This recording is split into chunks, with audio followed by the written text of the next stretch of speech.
My talk this morning will cover the establishment of the house at Burrishoole. It will also look at church reform, which led directly to the establishment of sites like Burrishoole. I'll also look at the background to the barony of Burrishoole and Murrisk, and also the people who were involved here, notably the de Burgos, the Butlers and the O'Malleys. And then finally we look at the architecture of the abbey. So after my talk we will walk into the grounds behind us and examine the architecture as it is today. I would prefer if any questions would be kept until the end of the lecture. So, to start the talk. The abbey was founded by Richard MacWilliam Burke in AD 1469. It has been regarded as an irregular friary and also as a mini friary. Who were the de Burgos? The de Burgos, as probably many of you know, were an Anglo-Norman family who can trace their descent to Charlemagne and to the kings of France. Hubert de Burgo was, next to King John, the most powerful man in England.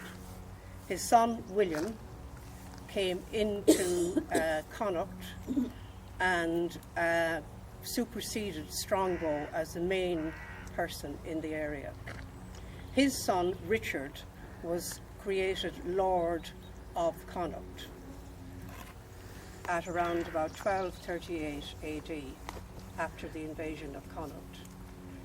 It was a huge territory, so Richard parceled it out among some smaller notables, notable Anglo-Norman people, including the Butlers, Henry Butler, who was created Lord of Achill and Owl in about 1238.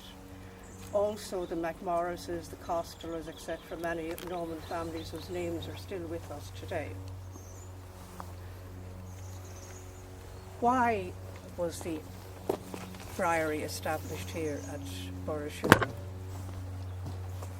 Well, believe it or not, the original town in the caput, actually, of the Burrishoole was here in this area here.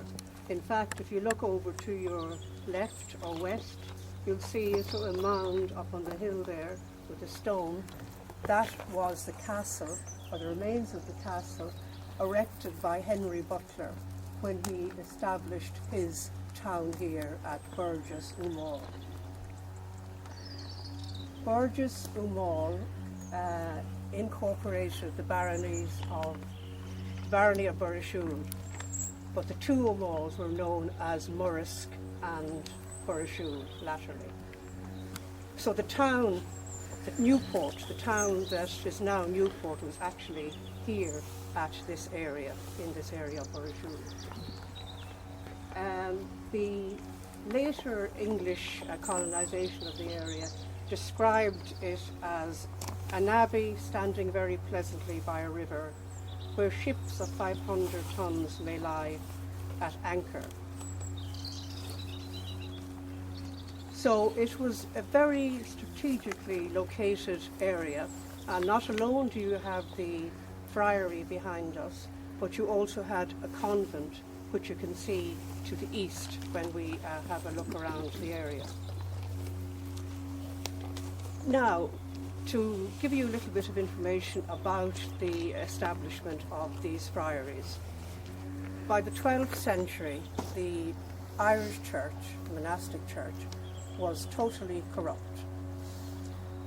The monks were marrying, they had concubines,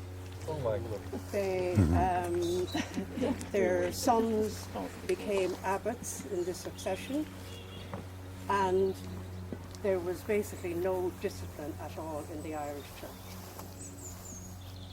Malachy of Armagh, Saint Malachy, was extremely worried about the state of affairs and decided that he would go to Rome and ask the Pope to intercede and to set about the reform of the Irish Church.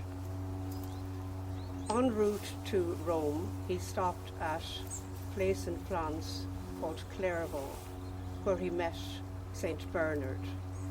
And Malachy seemingly was very impressed with the rule of Benedict, which was had been adopted by the Cistercians, of which Bernard was one. So he left, I believe, four Irish monks there to be trained in the rule of Benedict. And Bernard suggested that he bring in continental orders like the Cistercians, who were the first to arrive here at Mellifont in County Louth, and they established numerous houses throughout Ireland. They were followed by the Dominicans, the Franciscans, the Augustinians, etc., who all established houses at various points along the within Ireland. They seem to favour places next to water, like say Burrishoole Abbey, for example, and Burrishoole here. They were self-sufficient houses. They were very regulated. The layout of their houses actually reflected the discipline within the order. So it was laid out on a sort of a square or rectangular plan. And they had a church usually at the east. Then they had dormitories. There would have been two sets of dormitories at the larger friaries. One would have been over the domestic areas where the kitchens were, etc. And these dormitories would have housed the lay monks. These were the monks who would have worked in the community, who would have gone out to preach in the community, and they're known as mendicant orders. Then you had the church, and over the church, near the refectory, you would have the dormitories for the choir monks, and these were the monks who worked in the scriptoria and who studied the Gospels, etc., and who wrote. So you had two classes of monks in these abbeys. Burrishoole has been regarded as a mini friary, and it has been suggested that only about 6 to 9 monks would have resided here.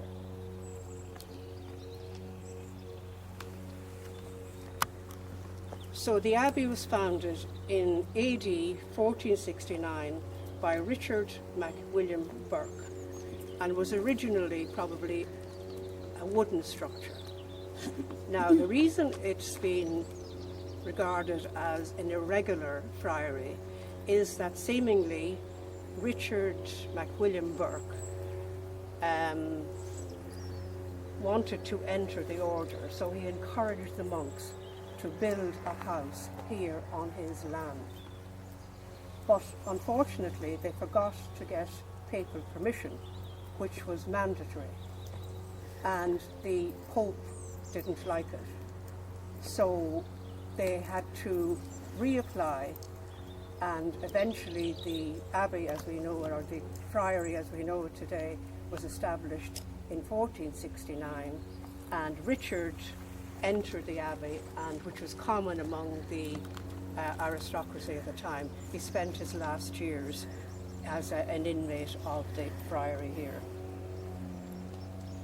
In the 16th century, Malby, an English administrator, built a garrison here at Burrishoole. And in the Desmond Wars, there's an interesting thing here. The Desmond Wars, a nun by the name of Honoria de Burgo, who would probably have been related to the Burkes or the de Burgos, supposedly sought shelter here at Burrishoole. But other researchers suggested that she may have been attached to the convent, which is the ruins of which we can see from the site in behind me. At Burrishoole here we have, as I said, a mini friary. It consists of a long rectangular east-west orientated chancel and nave. Now the nave was a long church. The chancel part was restricted to the monks. So the lay people attending the services here would have had to sit in the nave. During Malby's garrison of the abbey, you had there are three 15th century phases of architecture, which we can see as we walk around. You have quite a number of 15th century windows. You have the remains, only the eastern part of the cloister arcade survives. And that would have been where the monks would have said their devotions as they walked around from Matins to Compline. Matins usually start about 1:30 in the morning and continued at various times throughout the 24-hour cycle. The very little of the domestic quarters have survived, and you also have the insertion of gun loops during the Malby phase in the south chancel, the Lady Chapel, and also in the remains of the domestic quarters. A Mr. and Mrs. Hall, antiquaries who visited Achill on many occasions in the 19th century, talked about visiting Burrishoole and seeing, in fact there are photographs of the south chancel being completely covered with skulls. Among them supposedly the skull of Grace O'Malley, the famous pirate and sea queen. And during one of their visits here, they said that local people came in and would take one of the skulls and carry it away to use as a cure for various ailments. So that practice was still going on in the mid-19th century.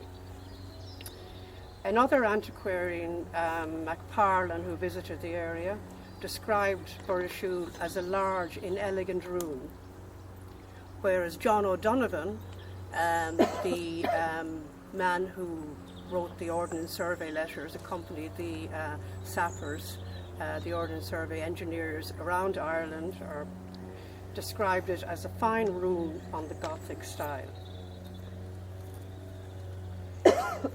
Later on in the life of the friary,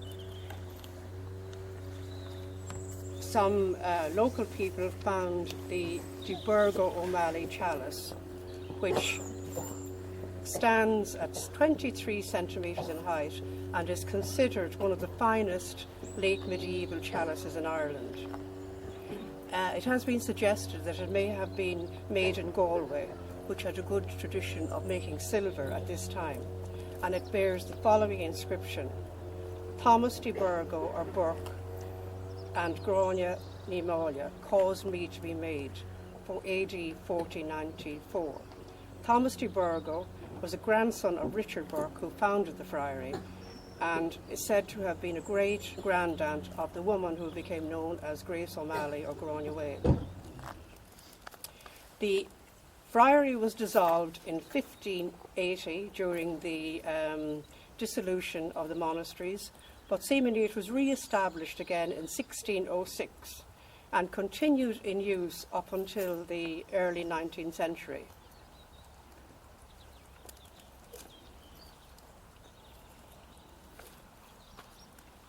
So that's a summary of the background to Burrishoole.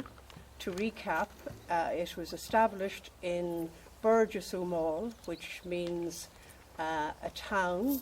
So the first town that was founded and became the capital of the barony was here at Burrishoole. It was founded by Henry Butler, who became Lord of Achill and Umall.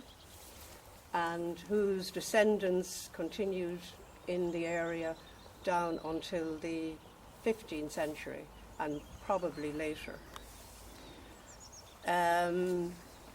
The friary is regarded as an irregular establishment and a mini friary with 6 to 9 monks residing here at any one time. What's the connection between the friary here and the convent is unknown, but Daphne Potion Mould, who's an archaeologist and an aerial archaeologist, maintained that the convent was associated with Burrishoole Friary here. As there are houses, the Franciscan houses also had convents associated with friaries. So we'll now walk inside and we'll have a look at the architecture.